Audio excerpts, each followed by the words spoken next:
This podcast may contain explicit language.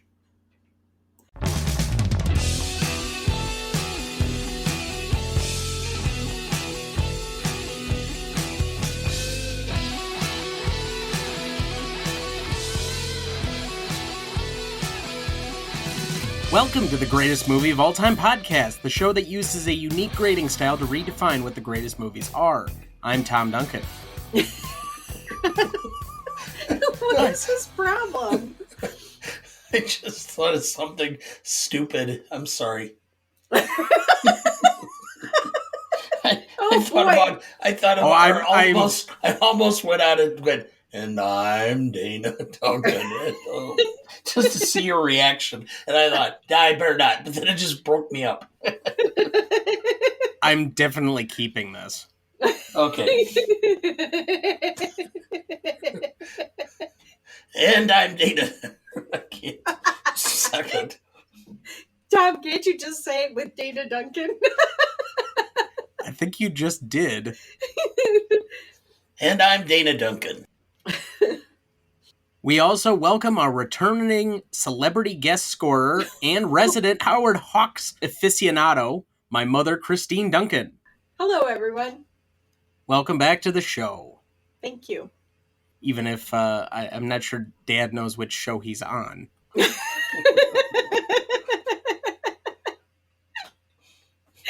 That's all right. You need a little levity. Especially for tonight's movie. Tonight, for our 162nd episode, we discuss the 1938 screwball comedy, Bringing Up Baby, directed by Howard Hawks, screenplay by Dudley, Nichols, and Hagar, Wilde, starring Katherine Hepburn as Susan Vance, Cary Grant as Dr. David Huxley, also known as Mr. Bone. Great name, buddy. May Robson as Elizabeth Carlton Random, Charles Ruggles as Major Horace Applegate, Walter Catlett as Constable Slocum, Barry Fitzgerald as Aloysius Gogarty, Fritz Feld as Dr. Fritz Lehman, Virginia Walker as Alice Swallow, George Irving as Alexander Peabody, Leona Roberts as Hannah Gogarty, Tala Burrell as Mrs. Lehman, and John Kelly as Elmer. Recognition for this movie? Based on Bringing Up Baby, the 1937 short story in Collier's by Hagar Wilde, Bringing Up Baby released on February 16, 1938. Despite Bringing Up Baby's reputation as a flop, it was successful in some parts of the U.S. The film premiered in San Francisco, where it was a hit, and was also successful in Los Angeles, Portland, Denver, Cincinnati, and Washington, D.C. However, it was a financial disappointment in the Midwest, as well as most other cities in the country, including New York City. To RKO's chagrin, the film's premiere in New York in 1938 at Radio City Music Hall made only $70,000, and it was pulled after 1 week in favor of Jezebel with Bette Davis. Due to its perceived failure, Hawks was released early from his two-film contract with RKO, and Gunga Din was eventually directed by George Stevens. Hawks later said that the film had a great fault, and I learned an awful lot from that. There were no normal people in it. Everyone you met was a screwball, and since that time I learned my lesson, and you don't intend ever again to make everybody crazy.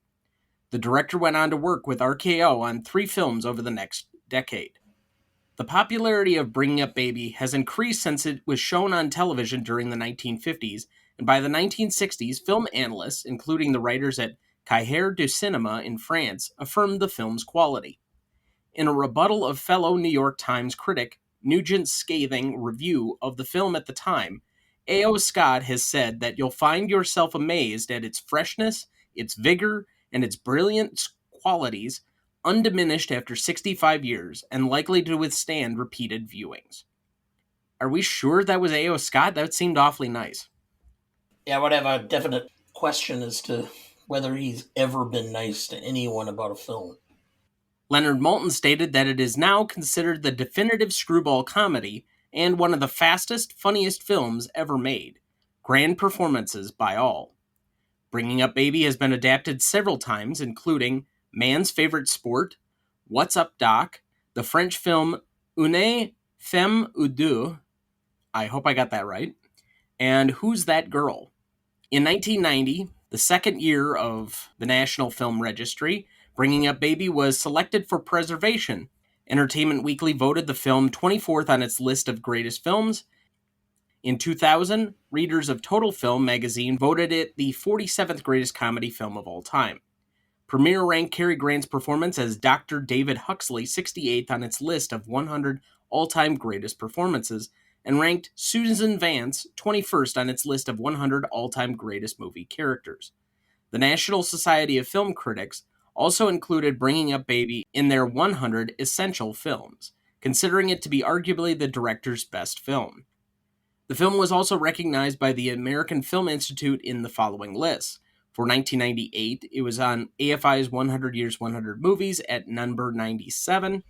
In 2000, AFI's 100 Years 100 Laughs at number 14.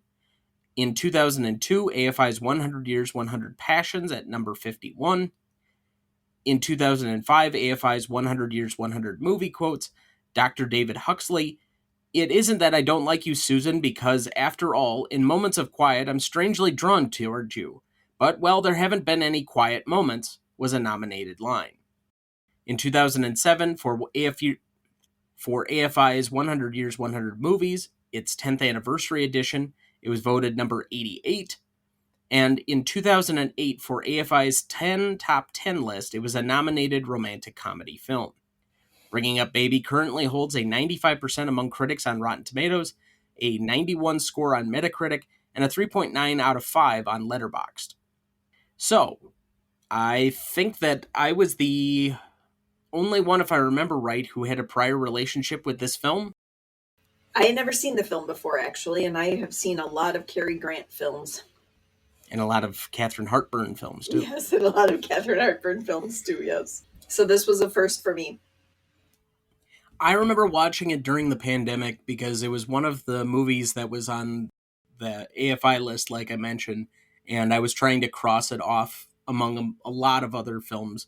I've since gone on and completed all those and all the Best Picture films. I think most people have heard that over the course of doing this show.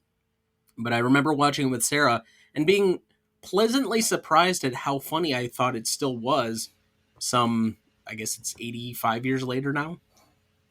Yeah, I thought there were a lot of really good lines in this movie and a lot of repeatable lines, actually. So I was also pleasantly surprised at how the comedy translated so many years later. And the fast pacing really doesn't make it dull. Well, it makes Katherine Hepburn's character more than annoying, in my opinion. Interesting. There's a hot take for you. So what is this movie about?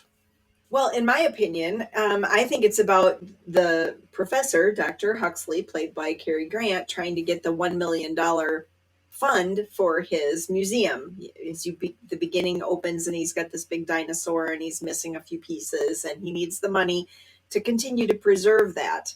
And so the whole premise is during the entire movie, they're trying to gain the favor of the guy with $1 million to get the money. I think that's the entire plot. Well, unfortunately, when I ask what the movie's about, it's really not about the plot. I mean, anybody can restate what essentially happened in the movie.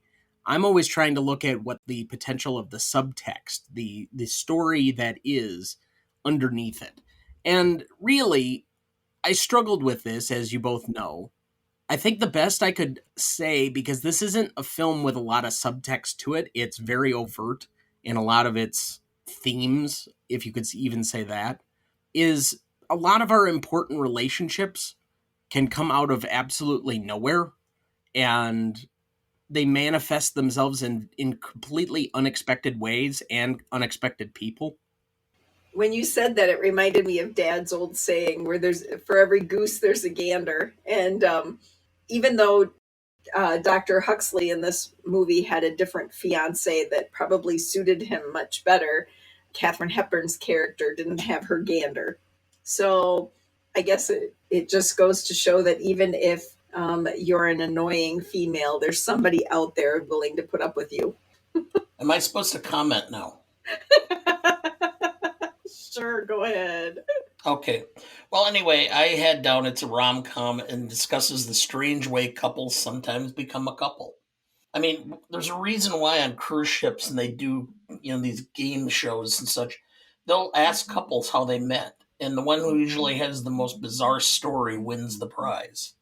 I think that's ultimately what this is about. It's just that everybody kind of has somebody they know that had some weird way they met their spouse or significant other. Not everybody had that bizarre circumstance, but people enjoy those stories.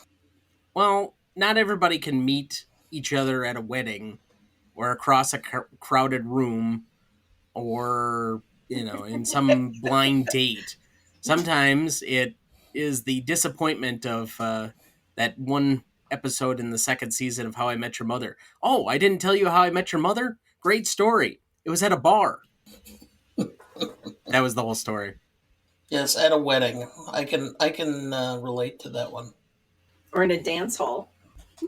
A High school dance hall? sweethearts. How Yeah, old are you guys? No, Dad's parents met in a dance hall. Yes, Okay. Waverly Beach. My dad's pickup line is, "Hey, do you want to go to a beer party?" I suppose that's better than a pants party. Yeah, well, the problem is that his mom was a teetotaler, so... She said no. Then he said, "Well, do you want to go sit in my car?" No, I'll stay on my side and you can stay on yours. Well, apparently I know where I got it. Told you you're a lot like your grandfathers. Yeah, uncomfortably so. Anyway, so we already mentioned that this is the quintessential screwball comedy and might have coined the term what screwball comedy is. What do you think the characteristics of a screwball comedy is so we can better inform the audience? Do you want the analytical or the superficial? Just stuff it. Ooh, ooh, boy, what's in your craw today? All right, I'll take over here. A screwball comedy is where everybody in the film is a little more than odd. And so their characters become funny because of their oddness. And each character is so odd that they fall together in a pattern of funniness. How's that? So, in other words, it's the Duncan family reunion? Absolutely. I was just going to settle for Duncan family dinner conversation. Yeah, there too. Yeah. It depends on which part of the Duncan family you're talking about. It's a farce, and a farce is a comedy. Generally, it's considered physical humor, miscommunication, absurdity, preposterous situations. Okay, it's based on a 16th century play section or play type called a French farce, where characters come in and out of doors and they just miss each other, and there's constant miscommunication. I think Technically, it borders on slapstick, doesn't it? I mean, yes. Technically, if you were to say what a screwball comedy is, the best representation I can have, and even is older, is Three's Company. Because the entire premise of the show was somebody says something, somebody else misunderstands what's said, and they go off on wild tangents. And usually it involved John Ritter doing some sort of pratfall somewhere in the middle of the show coming in the door for some comedy relief, or somebody says something, whether it's Mr. or Furley Don Knotts or Mr. Roper, whoever, they misunderstand, and that sets the entire half-hour comedy. That's what a farce is. That's the best way I can point it out in more modern day. My guess is there's some TV modern shows day, out now you're that I going don't know 50 about. yards into the past to define modern day. 50 yards. 50 years. That was not 50 years ago. Three's Company? Yeah. That's no. the 70s. That was the No, 80s. it was 80s. All right, 40. But still, I don't watch a lot of network television now, so finding farce now, I guess to some extent, Night Court, now the remake of Night Court, there's a certain level of farce because of some of the situations that occur there as well.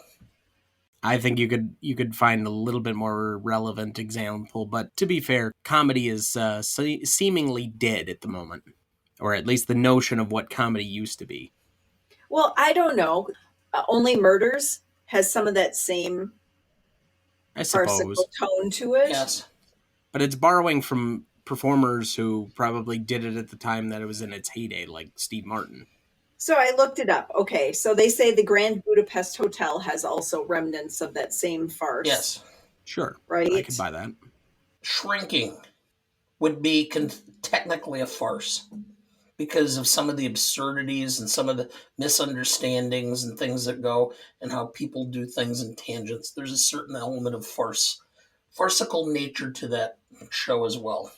They say that Married with Children too, but I wouldn't know if that's 30 years ago too. So Fargo, Major League, 16 Candles, Caddyshack, Wedding Crashers. I mean, those are all part of the list that they consider farcical, but none of them are in the, really in the 2000s. Erroneous. Erroneous on both counts. Oh, they said Anchorman. Where'd you get those clothes from? The toilet store?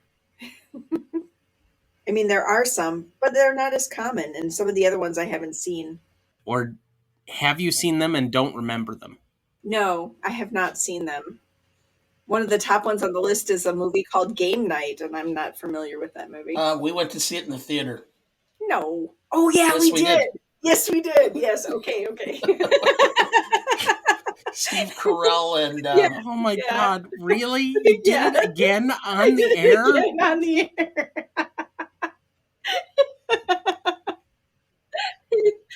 You can cut that out. Oh, I'm not cutting it out. At this point, I think what I'm going to do is I'll have the abridged and the unabridged versions. And for anybody that really just has nothing better to do, they can just listen to the raw audio. At least we're having fun. Yeah. Yeah, right. Yes, and we did go to see that in the theater. I remember. Yes, we did. 30 Rock is probably the closest to a modern French farce. Yes. All right, let's get some background on this movie. Dad, you have our plot summary ready for us. I do. Bringing Up Baby is a delightful screwball comedy about David Huxley, Cary Grant, a paleontologist who is about to marry his prudish fiancée, Alice Swallow, Virginia Walker, and needs to secure a $1 million donation to complete his museum project. However, his plans take an unexpected turn when he meets the free-spirited and impulsive Susan Vance, Katherine Hepburn, who repeatedly and accidentally introduces chaos into his life. After a series of misunderstandings and misadventures, Susan decides to court David, leading him to a hilarious and chaotic series of events that involve a golf course, a jailbreak, a missing bone, and mistaken identities. Along the way, David and Susan fall in love, but their differences threaten to keep them apart. Director Howard Hawks' masterful direction and the outstanding chemistry between Grant and Hepburn make this film a timeless classic. Grant delivers a pitch-perfect performance as the uptight scientist who learns to loosen up and enjoy life, while Hepburn shines as the eccentric heiress who relentlessly pursues him. The film's fast-paced dialogue, zany antics, and witty one-liners make for a joyful and entertaining ride that will leave you laughing out loud. Bringing Up Baby is a true gem of the golden age of Hollywood and a must-see for anyone who loves classic comedies. Thank you. Did you know? Christopher Reeve based his performance as Clark Kent in Superman and its 3 sequels on Cary Grant's character, David Huxley, from this film. Did you know? The scene in which Susan's dress is ripped was inspired by something that happened to Cary Grant. He was at the Roxy Theater one night and his pant zipper was down when it caught on the back of a woman's dress. Grant impulsively followed her. When he told this story to Howard Hawks, Hawks loved it and put it into the film. Did you know? Katherine Hepburn had one very close call with the leopard. She was wearing a skirt that was lined with little metal pieces to make the skirt swing prettily. When Hepburn turned around abruptly, the leopard made a lunge for her back. Only the intervention of the trainer's whip saved Hepburn. The leopard was not allowed to roam around freely after that, and Hepburn was more careful around it from then on. Did you know? Howard Hawks modeled Cary Grant's character David on silent film comedian Harold Lloyd, even having Grant wear glasses like the comedian. Did you know? Though Katherine Hepburn never received royalties as an actress in the film, because she was a part investor, the film did provide a financial return for her and still does for her estate. Did you know? This movie fared so badly at the box office that Howard Hawks was fired from his next production at RKO, and Katherine Hepburn brought out her contract to avoid being cast in the film Mother Cary's Chickens. Coincidentally, Hepburn was labeled box office poison on the same day that her contract was dissolved. Also on that list were Joan Crawford, Greta Garbo, and Marlene Dietrich. Yeah. And with that, we will take our first break, and we will be right back. Before we jump back into the episode, next week we are discussing the 1948 Western, Red River, also directed by Howard Hawks, screenplay by Borden Chase and Charles Schnee, music by Dmitri Tiomkin, starring John Wayne, Walter Brennan, and Montgomery Clift. You won't want to miss that one, so watch ahead of the show by searching the Real Good app to find where it's streaming for you. That's REELGOOD. That moves us to Best Performance. Dad, who did you have down? Cary Grant. I think he had to have the most subtlety in the entire film. At times, I don't know how he could keep a straight face with what was going on around him. Yeah, you wonder how many takes they had to do. Yeah, he had to be proper and yet react to all the silliness and then participate in it to some extent. I just thought his performance was great. But, I think it was right after this he did Gunga Din, and I thought that performance was excellent too. It was almost the same type of, I don't know, I guess it's an ability to be silly without looking silly. It sounds like qualities of a pretty good straight man. But he could be funny when he needed to be. But it was usually in the context of the lines coming out or the action done by somebody you don't expect to be funny or silly. Well, no, his character had such a dry sense of humor or pointed statements that fit his character that were funny. And that's how he was funny. It wasn't because he was ha ha funny. Yeah. Mom, who did you have? I have Katherine Hepburn. I think it took a lot of talent to talk that fast for that many scenes.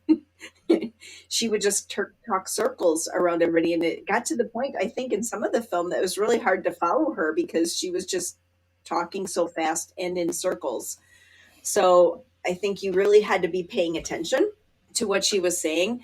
And just to have such a character that's, like I said earlier, so annoying and spoke so fast and had some sort of a logic that was kind of unique to herself that nobody else really understood. So I think she did a really great job with this character in making it so annoying that she was endearing. I didn't have a feel that she talked too fast, but then again, I've had a lot of practice with the women in my family. Somehow I knew you were going to say that. It's a question of whether it's 1.25 or 1.5 speed. No, I had her as my best secondary performance. A lot of what you mentioned would go into my review as well. I think there's one quality that you didn't mention that I'll kind of focus on here for a second. She seemed kind of flighty and fanciful, but she also had an intentionality for her character. And given that we know how good of an actress that she could be, she's still the most decorated actress of all time by the Oscars.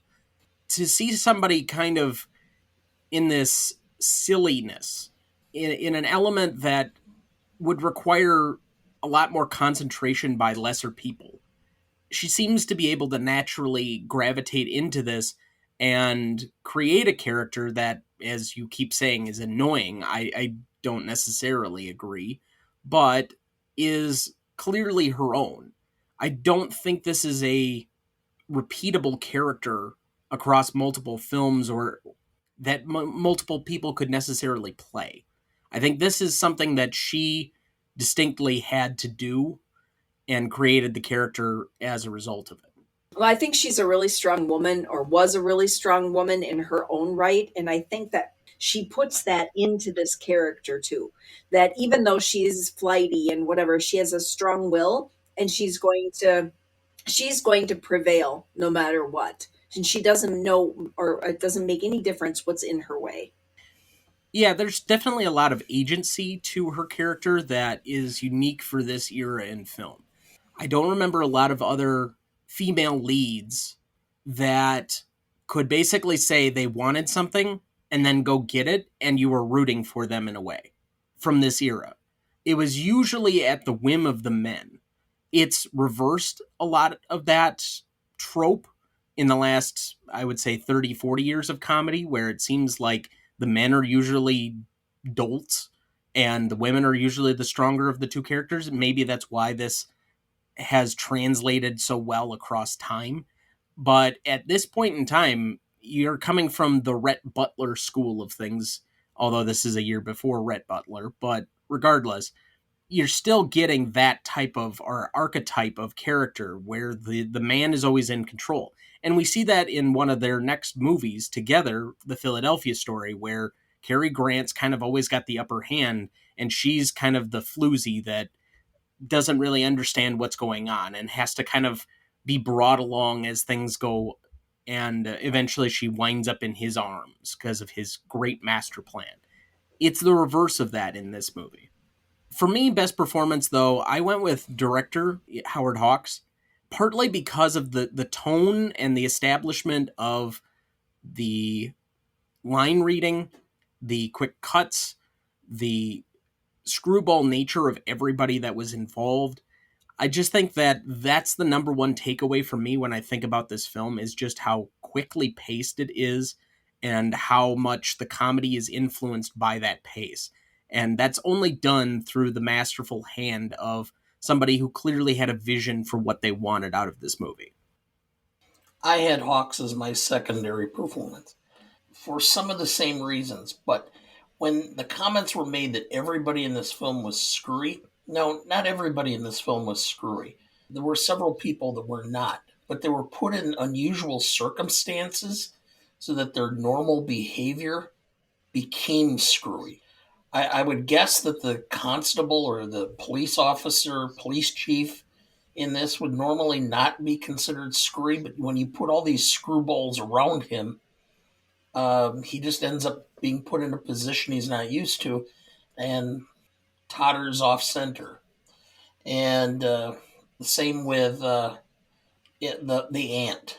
Yeah. Oh, I was going to say the fiance was extremely serious in nature as well, but even then it went to almost an extreme. If you're looking for another serious character that kind of just parachutes in a way, I would say Mr. Peabody. Most of the action is with him off of screen. Yeah. Best secondary for you, Mom? I have Cary Grant.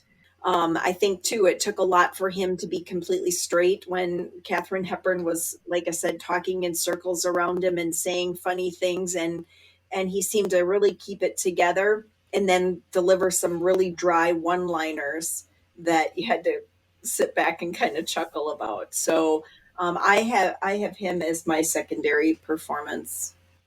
I have him as my most charismatic, just because I think there's a reason he was one of the most versatile leading people for the better part of 30 years. He just could win you over with his being on screen.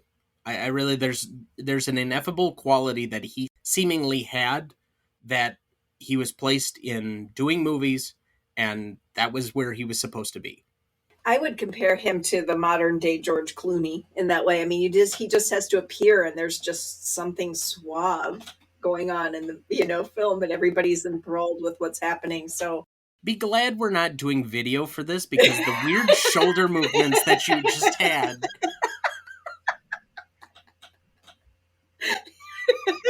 I don't think I've seen you do those shoulder movements for Dad.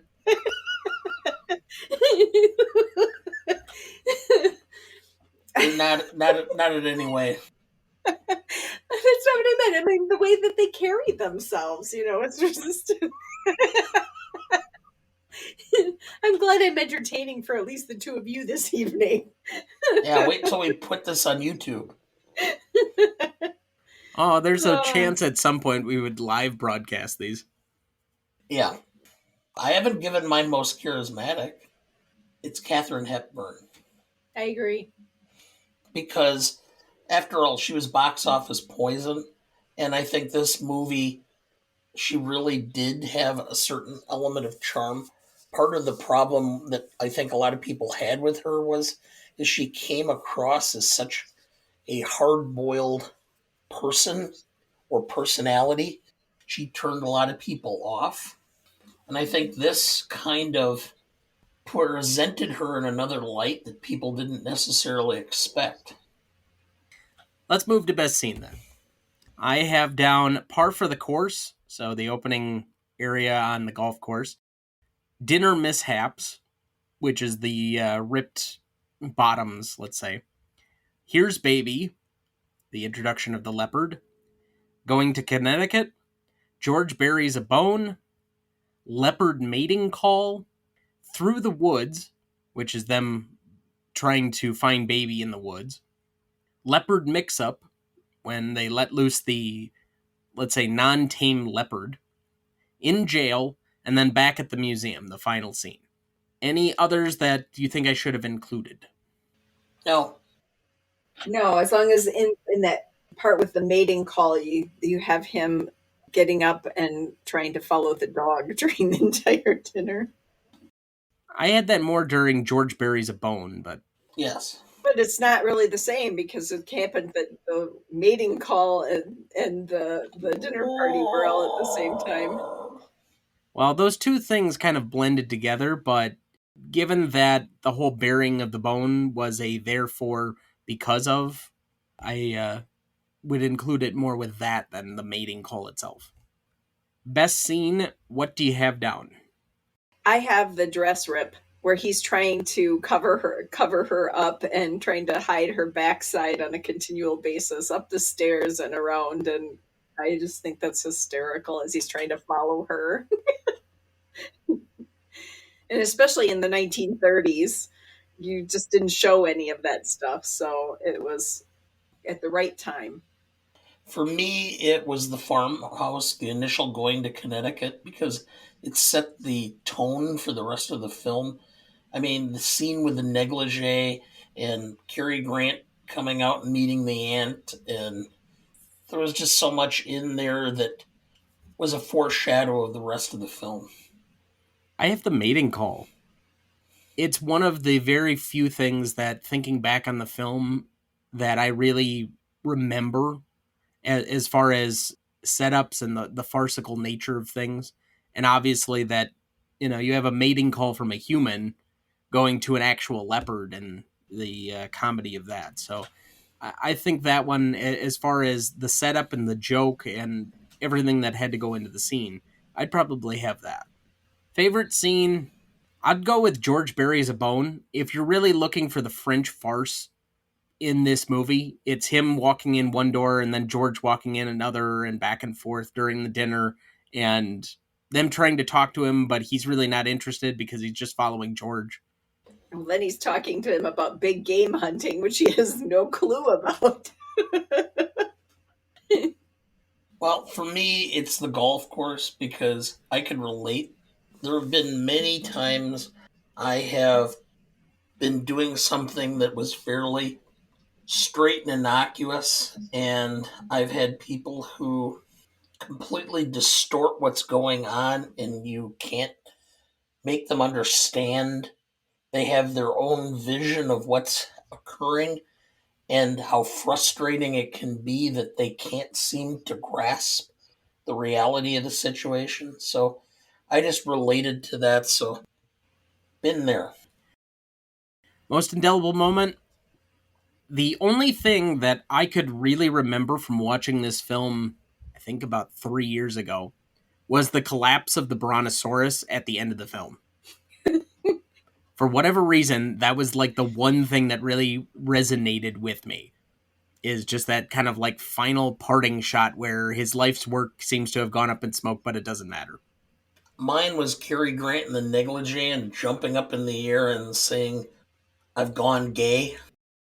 I mean, there was an entire section, whole articles online as to whether, because that was an ad lib, whether it was just gay as in happy, the common meaning, or if Cary Grant, who was rumored to either be gay or bisexual in Hollywood, was just making a joke more or less about himself. And to me, that's always going to be an indelible moment. I'm always going to remember that little scene. And for me, I think it's at the end when they're in jail and he rescues her by fighting off the terrible leopard, holding up the chair and getting the leopard into the jail, and culmination of the story and him being the ultimate hero. All right. Well, that'll bring us to our second break, and we will be right back. Before we jump back into the episode, and before we get to the Stanley rubric in a minute, if you're ever curious about our master greatest movies of all time list that has every graded movie we've ever discussed on the show, there's a link in the episode description of every episode of this show, or you can go to ronnieduncanstudios.com/gmotepodcast and find it as the top entry on the greatest movie of all time podcast show page. That has the grades we've done so far for all 152 movies we've graded, and we continue to add more each week. Make sure to check that out as we go and follow along. Dad, do we have anyone to remember this week? Yes. Jerry Springer, 79, British-born American television host. The Jerry Springer Show, America's Got Talent. He was a politician as well as a former mayor of Cincinnati. I will add that Jerry Springer had kind of a unique reputation, but my business consultant for my law office, one of his closest friends was Jerry Springer. And he used to tell me that if you ever met Jerry Springer, he was the sweetest, kindest man you'd ever want to meet. And that if you ask him about his show and he'd tell you, don't watch that garbage. But as long as they're going to pay me $12 million a year, I'll do it. So gave a lot of money to political causes and charitable organizations. Rob Faber, 90, American actor, was in the movie The Exorcist. He also did TV credits including Kojak, The Edge of the Night, Law and Order, Third Watch, and Hope and Faith. Harry Belafonte, 96, American Hall of Fame musician. Best known for the Banana Boat song and Jump in the Line. He was an actor, Odds Against Tomorrow, and was a well-known civil rights activist. He was also an Emmy, Grammy, and Tony Award winner. And so we remember these here for their contributions to the arts, with a moment of silence here in their honor.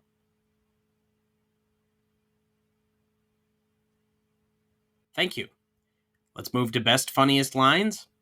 I will start. David Huxley. Now it isn't that I don't like you, Susan, because, after all, in moments of quiet, I'm strangely drawn toward you. But, well, there haven't been any moments of quiet. Mrs. Random. Well, who are you? David Huxley. I don't know. I'm not quite myself today. Mrs. Random. Well, you look perfectly idiotic in those clothes. If I were engaged to you, I wouldn't mind waiting forever. David. You don't understand. This is my car. Susan. You mean this is your car? Your golf ball? Your car? Is there anything in this world that doesn't belong to you? Yes, thank heaven, you. Susan. I've just had a bad day, that's all. David. That's a masterpiece of understatement. David. Privately, I like to think I have some dignity. David. The only way you'll ever get me to follow another of your suggestions is to hold a bright object in front of my eyes and twirl it. Susan. He's 3 years old, gentle as a kitten, and likes dogs. I wonder whether Mark means that he eats dogs or is fond of them. I'm out. Anybody else? Susan. You're angry, aren't you? David. Yes, I am. The love impulse in man frequently reveals itself in terms of conflict. David. But Susan, you can't climb in a man's bedroom window. Susan. I know, it's on the second floor. I'm out. All right. We'll move to the Stanley rubric. Legacy is up first. Since you have apparently had difficulty with your scoring, Mom, I'll let Dad have the choice whether he wants me to go or himself. I'll do it. This is a film that I don't know if there's a lot of people in today's culture that still remember it or think about it. It had some legs again in the 50s and 60s. It's not something that's on everybody's radar. So the public, I went with a 3. I think those people that are familiar with it, love it, or like it, or know a lot about it, or watch it on a regular basis. So is that the audience side? Yes, Okay. that's public audience. And industry has put this into some greater level of esteem, ranking it in the top 100, considering it one of the great screwball comedies, one of Howard Hawks' best films. So I actually went with a 3.5 for the industry because of some of those characteristics. So it's a 6.5 total. Well, I didn't divide my score. So when I looked at this and I looked at its relatability and how it would be looked at in the past versus now, I actually think Katherine Hepburn's character was quite a feminist. And I think that her strong personality and her drive as a female character probably relates well with today's modern women. So for 1938 it was quite progressive. So I think it's, like I said, relatable, and I think that her character and how she goes about capturing Cary Grant in the first place, I gave it a 6 total. So Except those are really more characteristics of the classicness category. no, I suppose so. I mean, usually when I'm doing a legacy score, I'm trying to focus on the reception within either the industry or the audience portion of things, and what the name recognition is, what the stars are, what do people know and associate with the film. And I agree with you, Dad, on the audience portion of things, because this isn't a film with a lot of name recognition, but its principal characters or principal players do have name recognition. Cary Grant still holds a certain sway with the population, at least the American public, just at least to the average person. I don't think anybody under 30 necessarily is going to know who he is, but even in my generation, there's still a few people that understand roughly who he is because he was in a lot of important films for a 30-year stretch. As far as Katherine Hepburn, probably one of the most important, if not the most important actress of the, I would say, first half of Hollywood era. And then you've got Howard Hawks, which I think he's at least probably in the running for a top 50 director of all time, and one of the people who cemented the early portion of Hollywood. Now, does everybody generally know all of those people, other than like historians and enthusiasts and that sort of thing? No, not necessarily. And do they know this movie? No, probably not. Given the fact that this was a film I kind of had to go out of my way to see, and it was not something that just came up naturally, I thought that the only way that this was kind of kept alive was being celebrated on some of these historical film lists, being in the National Film Registry, some of these things that are celebrated more by the industry. So I just kind of went for a down the middle 2.5 for the audience portion of it because it just doesn't hold the same sway, but I think you could get people to watch it based on who was involved, although it's a little harder for some people to watch old black and white films, but I understand that regardless. And the industry has kind of kept it alive, but it's not like one of the more celebrated films of any of these people. So I only went with a 4 on that for also a 6.5. What was yours? I had a 6. Go ahead. Did you need help with the math? Would you like to help with the math? No, I just asked if you needed it. Well, as you know, every week I always pull up a calculator for this exact type of thing. But if you'd ever actually like to help with math, because it seems like you're always offering, but Yeah, but Dad's not good at math. He always I'm mixes aware. up his numbers. So he would be the last person I would ask to help with math. Well, I have a numerical dyslexia. Yes, I know. So his asking you that question. So just laugh at the people with Oh, a no, disability. no, no. But just him asking you that question when, yeah, Every week. every week. 6.33 is the average between the three of us. Impact significance. Boy, this is a harder one because I have to try and place it somewhat in context of other films that we've had somewhere near the bottom for this. I'll only give it a 2 for the industry on the backing that two pretty significant players got out of their contracts with RKO, Hepburn and Hawks, and to become free agents right around the time that I think they really started to ascend is a little bit significant because of all the other choices that they could make at that point and then what they went on to do with their careers. As far as the audience reception at the time, I know that because it's kind of a flop, more or less. I'm not sure where to put this one. Historically, context-wise, I mean, it received absolutely no awards, no attention. It was not a well-received film. The critics were mixed I at the wonder time. about if part of it had to do with the history at the time. You know, Hitler and all of the World War II stuff was all going on over in Europe. Things were pretty serious. People didn't have, they just come out of the Great Depression. People didn't have stuff. They were giving up things in order. And then along comes this comedy, and it might have just been too much for the seriousness of the time. I don't know. Well, I'm trying to think of comparables because I think 1938 is the year that You Can't Take It With You went and won Best Picture for Capra and James Stewart. Mm-hmm. So I think there was a bit of a nostalgia play, but not nearly to the level of this. I think this was a little too whimsical, but this is also an era where Wizard of Oz, while it got a lot of awards attention the following year, was more or less forgotten for 15 years before it finally caught on. So there were a lot of films in this time and place, Citizen Kane, that didn't really make their mark until 20, 30 years later. And I think a lot of it had to do with the war and all the fallout from that. People didn't have money to go to the movies, so things weren't being seen. I think a lot of it has to do with it was ahead of its time. And that's very possible. I'm going to go for a 0.5, though, for the audience, which is probably one of the lowest I've ever given on it, but that puts me at a 2.5. And I made a lot of my comments already, and I had a 4 for the category.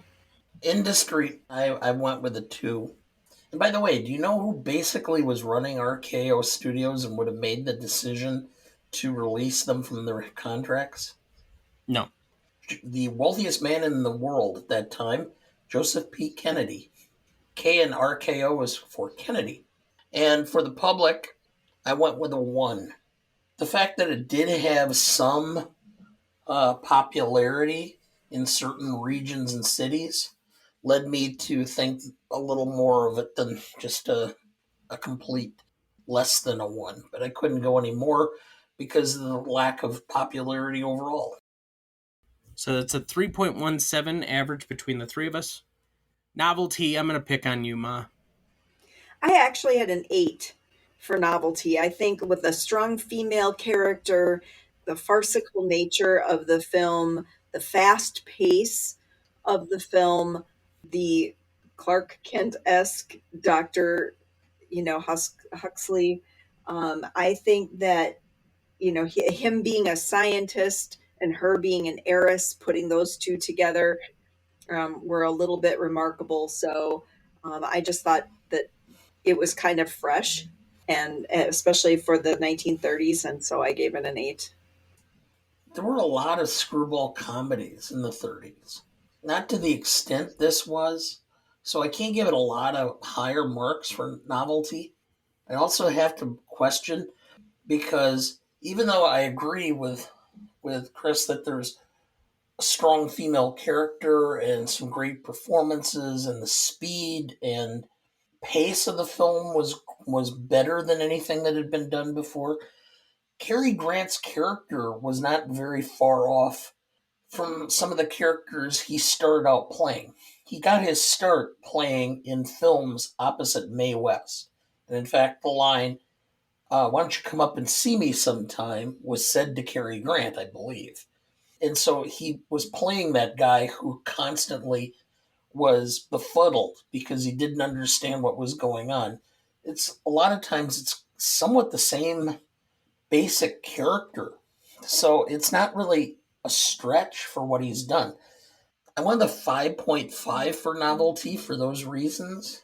I can't go any or go much higher than that because of it.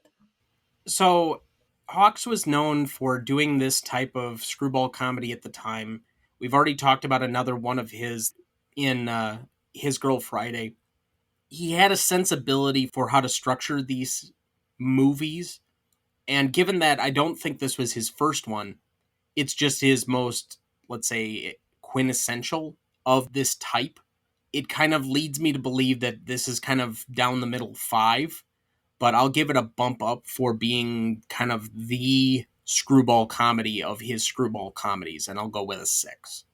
So that's a 6.5 average between the three of us. Classicness, I'll let you lead off, Bob. Other than the fact that there was the very traditional at the time, man saves girl type of situation at the end, and you kind of foresaw how it was going to ultimately end. Strong female lead, strong characters in general, kind of flips the way films were being done at that time to make the woman the pursuer. So I gave it a little bump up there. So I went with a 7.5 because I think it's a little more classic, but there's a lot of things in it that don't necessarily age the best. I mean, the negligee and some of that stuff is kind of very dated. And man woman relationship is a little dated as well. I'm not sure I would necessarily agree with you on those last couple of points, but one of the big parts of the movie hinges on a leopard being sent back from the Amazon, which would not be possible nowadays. That was one of the few sticking points I guess I had with this. Overall, though, like many of these era of Hawks films, these are kind of timeless movies and usually carry fairly good heart and humor. And I already made my points before that you have a female character with a lot of agency that flips the genre a little bit on its head by taking the lead in a lot of this, and the man being much more subservient, even to both his fiance and to Hepburn's character. So I'm going to go with an 8.5. Well, and I had a lot of the same comments earlier when we were talking about legacy. And so I don't think I need to reiterate what the two of you have said either. So I have a 7. I'll actually, based on what some of the comments you made, Tom, I'll actually go to an 8. Okay. I'm glad you did that before I made my calculations. No, I just wanted you to do it twice. So that's a 7.83 average between the three of us. Rewatchability, I'm just going to go for a pretty perfunctory 7. It's a good movie. It's something I could see every couple of years and not have a problem with. It's still somewhat funny, although I thought it strange that it seemed the other night I was the only one laughing at the film.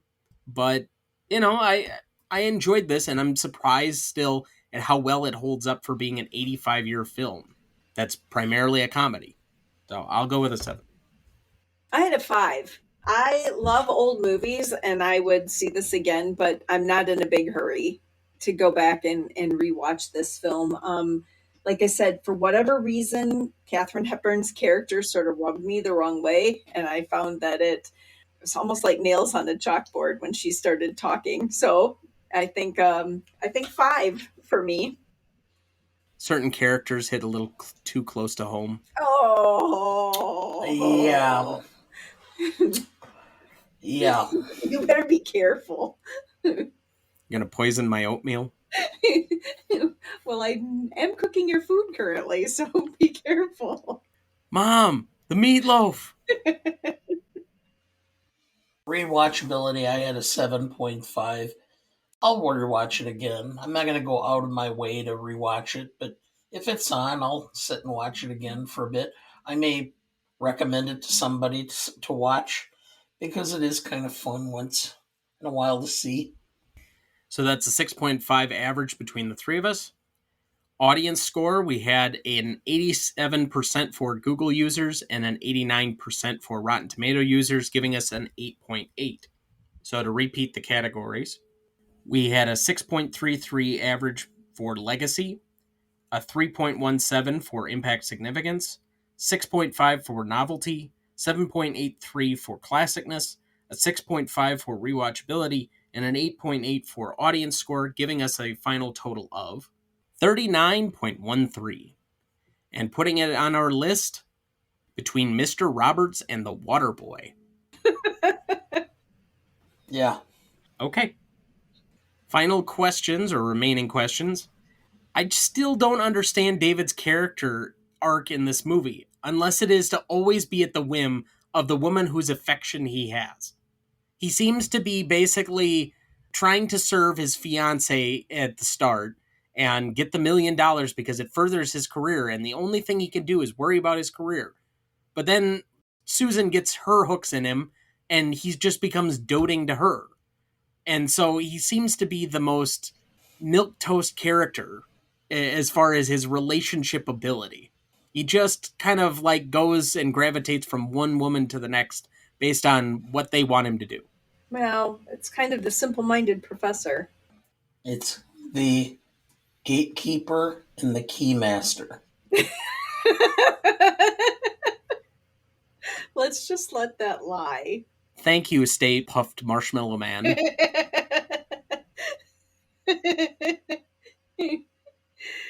Oh, yeah. Any remaining questions for either of you? Well, I think we talked earlier today, Tom, when we were talking about the leopard being named Baby. I think a lot of people, when they hear the title of the film, think that, it's the two of these bumbleheads bringing up some sort of a child. But in all actuality, the leopard's name was Baby. And the reason for that had to do with the song that they had to sing in order to calm the leopard down. And kind of whenever they sang this song, the leopard became mush, so to speak, in their hands and much more controllable. So as you know, I'm a great historian on 1940s pop music, but it seems like a pretty conscious choice, though, to use that song and therefore that name for this character. Yeah, but first of all, it's 30s, not 40s. And we never did mention the song that they had to sing. But yeah, All I'm saying is they could have made other choices. they could have, yeah. And it's still a weird name for a leopard. But then again, it's no Spike or Rex. Or Randall. Randall.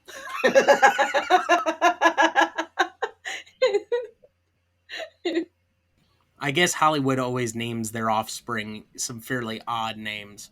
Yes, there you go. Yes. Outside of that, no, I have no other questions. No remaining questions. All right.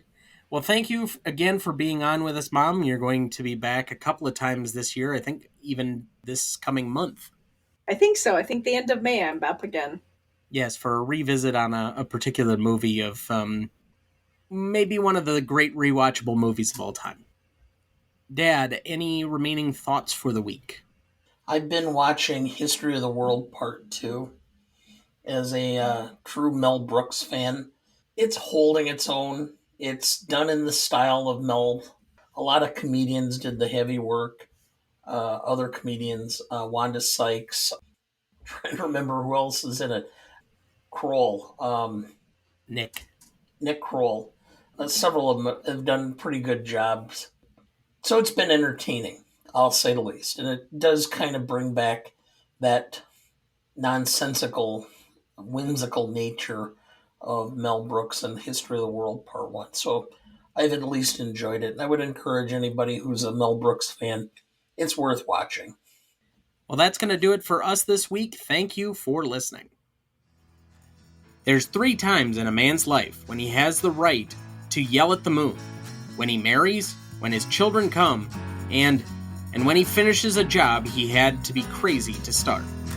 Next week we are discussing the 1948 Western Red River, also directed by Howard Hawks, screenplay by Borden Chase and Charles Schnee, music by Dmitri Tiomkin, starring John Wayne, Walter Brennan, and Montgomery Clift. You won't want to miss that one, so watch ahead of the show by searching the Real Good app to find where it's streaming for you. That's REELGOOD. Please like, follow, rate, and review, or whatever on whichever platform you have so that more can join in on our fun. You can also email the show at thenewRonnieduncanstudios.com or sign up for our newsletter. Find our new Facebook page under Greatest Movie of All Time Podcast, or find us on Instagram, Twitter, or TikTok at the handle @JBoatPodcast. Greatest Movie of All Time is a production of Ronnie Duncan Studios. Our show is mixed, edited, and written by Thomas Duncan. Our music is thanks to Purple Planet Music. Our technical provider and distributor is Captivate FM.